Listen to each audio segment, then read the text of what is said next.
다산 정약용 선생의 유적지예요. 예. 다산 정약용 선생의 그 유적지입니다. 유적지. 저 기와, 여기 옆에 보이시죠? 여기 기와 지붕이 있는데, 예. 다산 정약용 선생의 그 유적지인데, 저기에 가면 묘소도 있고요. 그 생가인지 아닌지 모르겠습니다. 하여튼 유적지입니다. 유적지. 예. 저는 가본 적은 없어요. 여기를 아직까지 가본 적은 없습니다. 나중에 가면, 예, 한번 가볼 생각입니다. 한번 가볼 생각이에요. 오늘 제가 이 뒷배경 사진을 띄워놓은 이유는, 예, 다산 정약용 선생에 대해서 조금만 얘기를 하려고, 그 배경으로, 저는 되도록이면 뒷배경을 말하고자 하는 주제에 맞추어서 좀 이렇게 시원하게 이렇게 뻥 뚫린, 예, 시원한 어떤 그런 사진을 걸려고 노력을 하거든요. 예.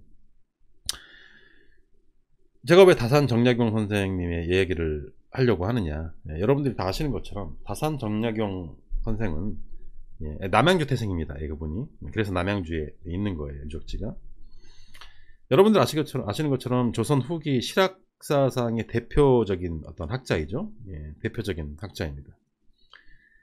이 실학이라고 한다면 그 서양의 어떤 실용주의와도 비교할 수가 있겠는데요.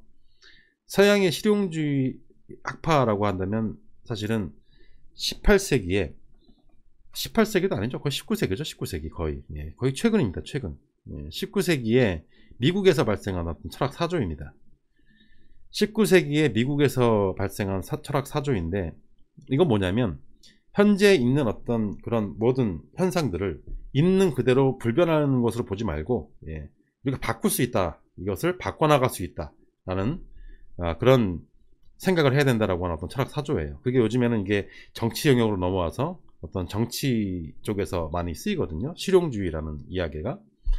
서양에는 실용주의가 있다면 우리 그 한반도에는, 예, 실학사상이 있습니다. 실학사상. 뭐 실사고시, 예, 뭐 여러분들 많이 아시죠? 예, 나오네요. 예, TY 킴님 실사고시. 그리고 두 가지가 더 있는데 갑자기 생각이 안 나네요. 있습니다. 두 가지가 더 있습니다. 어쨌든 간에 실학사상이 이제 우리에게 있는데요. 그 실학사상의 가장 어떤 대표적인 인물이라고 한다면 우리가 정약용 선생을 이야기할 수 있는데, 왜 우리가 또 정약용 선생을 왜 기억을 하냐면, 왜 그런 기억을 하냐면, 정자박님께서 이용후생 맞습니다. 네, 이용후생. 그 정약용 선생 그러면 우리가 정확하게 딱 떠오르는 게 뭐냐면 목민심서의 저자이죠. 목민심서라고 하면 뭐냐면은 그 지방 관리를 얘기합니다. 지방 관리를 이야기를 하는데, 이 지방 관리들의 마음, 예, 목민들의 마음에 관한 책. 즉 지방 관리들이 꼭 갖춰야 될 어떤 조건들, 꼭 생각해야 하는 것들, 지방 관리들 교육 지침서라고 할 수 있겠죠. 교육 관리 개론, 예, 이런 겁니다. 요즘으로 치면, 예, 지방 관리 개론, 지방 행정 개론, 뭐 이런 겁니다. 이것을 귀양 가셔가지고 강진인가 어디에, 예, 귀양 가셔가지고 거기에서 집필하신 책입니다. 지방 관리들은 어떻게 해야 하며, 백성들을 어떻게 대해야 하며, 그리고 어떤 그 커다란 환난이 왔을 때 어떻게 백성을 규율을 해야 하며, 뭐 이런 것들을 쫙 정리해 놓은 책이에요. 근데 이분이 그 실학주의 그 학자지 않습니까? 예, 남인인데요. 그 당시 남인들이 대부분 다 실학 천주교 쪽으로 다 빠졌어요. 예, 이분도 그런 분들 중에 하나예요. 그 형제들이 정약전이라든지 모든 형제들이 다 천주교 신자로 갔다가 정약용 선생은 나중에 다시 나왔고요. 그 형제 중에 한 분만, 예, 그 한 분만 그 천주교를 버리지 못해가지고, 예, 순교를 하셨습니다. 정확히 기억이 안 나는데 형일 겁니다. 형이 한 분이 돌아가셨어요. 근데 정약용 선생은 일단 빠져나왔습니다. 예, 빠져나왔다기보다는 일단은 그 포기를 했어요. 천주교를. 그리고 실학 쪽으로 더 매진을 합니다. 이분이 평상시에 가지고 계신 생각은 뭐냐면, 관념, 주의, 이념, 뭐 남인, 동인, 서인, 당파 다 필요 없어. 이런 게 중요한 것이 아니야. 무엇이 중요한디? 백성들을 배불리 먹이고 평화롭게 살게끔 하고 백성들을 평안케 하는 게 최고요. 그것을 위해서는 우리는 뭐든지 해야 돼. 예, 어떻게 보면 그 중국의 어떤 그 옛날에 등소평에 흑모백묘론의 어떤 원조라고 해야 되죠. 검은 고양이든 흰 고양이든 쥐만 잘 잡으면 된다. 예, 그것도 똑같은 얘기예요. 같은 얘기입니다. 예, 같은 얘기예요. 그것처럼 정영훈 선생 같은 경우는 예, 그런 어떤 이념이나 어떤 정치 이념 이런 것을 떠나서 관리들의 최고 목표는 덕목은 뭐냐? 예? 덕목은 뭐냐? 하면 그것은 백성들을 편안하게 해주는 것, 백성들을 행복하게 해주는 것, 백성들을 잘 살게 해주는 것. 이 모든 것은 거기서 시작을 해야 된다라는 어떤 그런 것에서 출발을 하게 됩니다. 그 결정판이 뭐냐? 예, 많은 분들이 잘 모르시고 계시는 내용이 하나 있습니다. 돌아가시기 전에 남긴 말이 있습니다. 돌아가시기 전에 나중에 이제 복권이 되셔가지고 이제 한양으로 이제 원래 집으로 예, 돌아오셨어요. 돌아와가지고 이제 자녀들을 이렇게 두고 돌아가시기 전에 딱 한 얘기 했습니다. 한양을 떠나지 마라. 그 얘기를 남깁니다. 한양을 떠나지 마라. 한양을 떠나면 아프신 분이었으니까 이렇게 말 안 했겠죠. 한양을 떠나지 마라. 한양을 떠나면 안 돼. 한양을 떠나면 아무리 좋은 생각이 있어도 아무것도 못해. 예, 이 말을 남기시고 예, 돌아가십니다. 그 얘기는 뭐냐면 목민심서를 쓰고 백성들에 대한 아무리 좋은 생각 가지고 있고 아무리 좋은 방법을 머릿속에 다 가지고 있고 아무리 똑똑해도 귀양 가가지고 시골에 짱 박혀 있고 중앙정치에서 멀어져 있으니 아무데도 쓸 데가 없더라. 아무데도 쓸 데가 없더라. 한양에 붙어 있어야 된다. 무슨 일이 있든지 간에 아첨을 하든 뭐라든 누구한테 뇌물이라도 바쳐가지고 일단 너의 뜻을 펼치기 위해서 한양에 붙어 있어라. 예. 연기 부심. 그 얘기를 남겼어요. 예. 이게 정영훈 선생이 가지고 있는 어떤 실용주의, 실학의 결정판이라고 봐야 됩니다. 예. 아무리 좋은 생각 갖고 있어도 중앙 정치에서 멀어져가지고 뜻을 펼칠 수 없으면 소용없어! 라는 뜻입니다. 근데 오늘 썸네일에서 보신 그 사진, 오늘 하루 종일 여러분들께서 아침부터 기자회견 때부터 해서 그리고 지금 모두 올라오고 있는 후보들의 어떤 면면들을 보면서 여러분들이 와, 이 사람들 함께 입는 거를 보다니 이게 웬일이야? 이 사람들이 이렇게 함께 이렇게 있다니 이게 도대체 무슨 일이야? 살다 보니 이런 일도 다 있네. 어떻게 좋게 다 모았지? 라고 생각하실 거예요. 예. 우리가 옛말에도 그런 말이 있죠. 구슬이 서말이어도 꿰어야 보배다. 그런 말도 있습니다.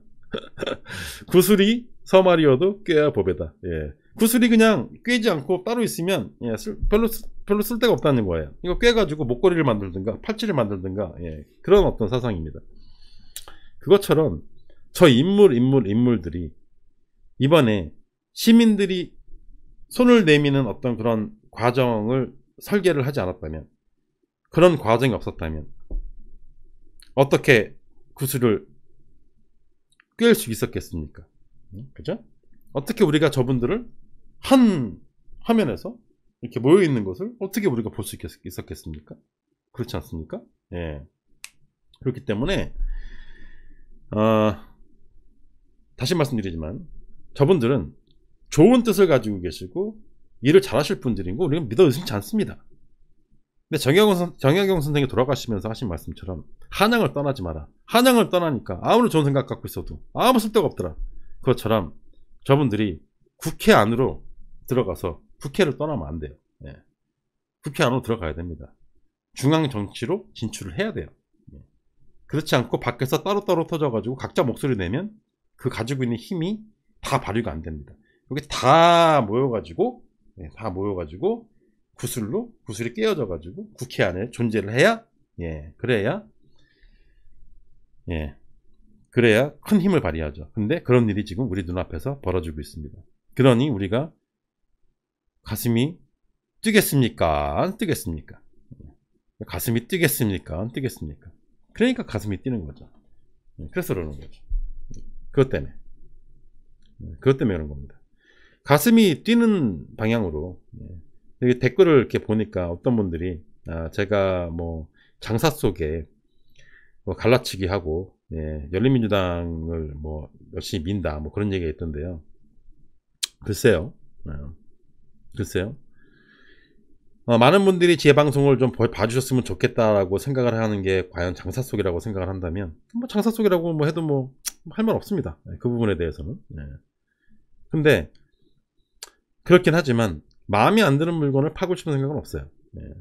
마음에 들어오지 않는 물건을 내가 사용해 봤는데 별로인 것을 남한테 권하고 싶지 않습니다. 항상 그랬어요. 뭔가를 제가 팔 때도, 뭔가 파는 직업을 가졌을 때도, 저는 제 마음에 안 드는 거를, 제가 갖고 싶지 않은 것을 남에게 팔아본 적이 없었습니다. 한 번도. 그런 생각을 해본 적도 없었고, 제가 먼저 마음에 들어야 돼요.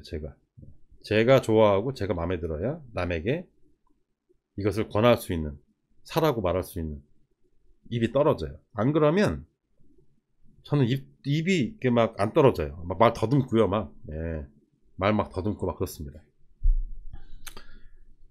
가슴이 뛰는 대로, 가슴이 뛰는 대로 하라. 그런 얘기를 합니다. 저는 이 방송을 보신 여러분들도 제 얘기가 뭐 진리다 이런 말씀 드리는 거 아니고, 남이 틀렸다는 얘기 하는 거 아니고, 저는 제 가슴이 뛰는 대로 방송을 할 테니, 여러분들은 여러분들이 가슴이 뛰는 방향으로 투표를 해주시면 됩니다. 저는 계속 그 얘기를 하고 있는 거예요. 저는 계속 그 얘기하고 있는 겁니다. 남이 누가 뭐라 하든 말든, 전체가 뭐 한쪽으로 뭐 가야 된다 이런 거 생각하지 마시고, 내가 가지고 있는, 내 가슴이 뛰는 방향으로 가서 투표를 하셔라. 저는 계속 지금 일관되게 그 얘기를 하고 있고요. 그리고 저는 제 가슴이 뛰는 방향을 향해서 방송을 하고 있는 거예요. 그게 답니다. 그렇습니다. 그런 말씀을 드리고요. 오늘의 뒷사진 설명은 다산 정약용 선생의 마지막 말씀, 한양을 떠나지 마라, 그 말씀을 전하면서 오늘은 코너 속의 작은 코너, 뒷사진 설명하기를 마치겠습니다.